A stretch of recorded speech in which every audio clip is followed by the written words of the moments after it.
I have a Honda HRV here. This one got hit down low right in this hook that's on the trunk floor. And you can see here, it completely destroyed the trunk floor, as well as the rear body panel is all wadded up. So this one's gonna get a new back panel, as well as a new trunk floor. However, first I'm gonna make some pulls and pull the damage out roughly, and then I will start cutting this one apart.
So I'm getting ready to cut this trunk floor out, and this trunk floor goes in right here all the way around. However, this plate is on top of the trunk floor, this whole piece. They sell it as a 3-piece assembly, but there's only a couple welds holding this piece to this piece and this piece to this piece. What I'm gonna try to do, and I don't know if I will be able to get away with it or not, I'll find out as I cut into this. I'm going to try to just replace this portion right here. So I'm going to cut just this piece off, and then I'm going to drill through the other spot welds. With these front plates off, I think I will be able to slide the new floor underneath there. I'll find out as I get into it. Worst case scenario, I'll have to cut these back pieces off too. But I'm going to try it that way first and see how it goes. Unfortunately, the procedures I have here that Honda provides are not very clear, but all they show is just these front parts off like I want to do. So we'll see how it goes.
So I have this trunk floor sitting in here, roughly fit up with these plates. What I'm gonna do now is the front section is gonna get spot welded up to where this brace is at, and then it's gonna be plug welds across the back. And I have all my holes through this top layer, so I'm gonna mark where all of these holes are at with just a small 1/8 inch drill bit. Then I will lift the floor back out and I'll drill those holes out, because I have to make sure this floor welds into the bottom of the frame rail as well. So I want to make sure all of these holes are in the same spots.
So I have this floor and these two side plates all fit up, sitting exactly where it's supposed to. So I'm gonna go ahead and I'm gonna do my main spot welding, and then I will get the MIG welder out and I'll get the back half welded in.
So I have this one all welded together. Now I need to go ahead and seam seal all the seams on the inside, and I have some sound deadening pads I gotta put down on the trunk floor as well.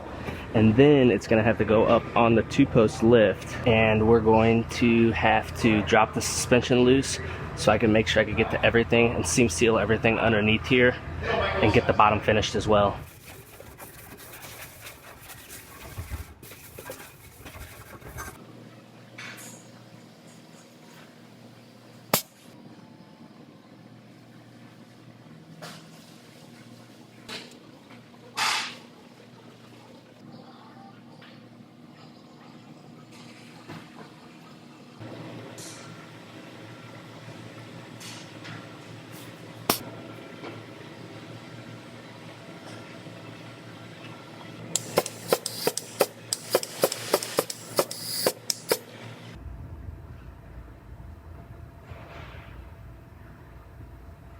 Now, I have some sound deadening pads here.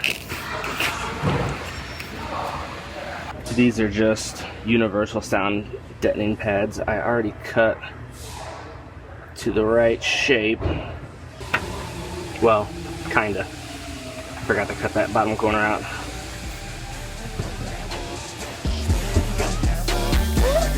I stay putting in that work.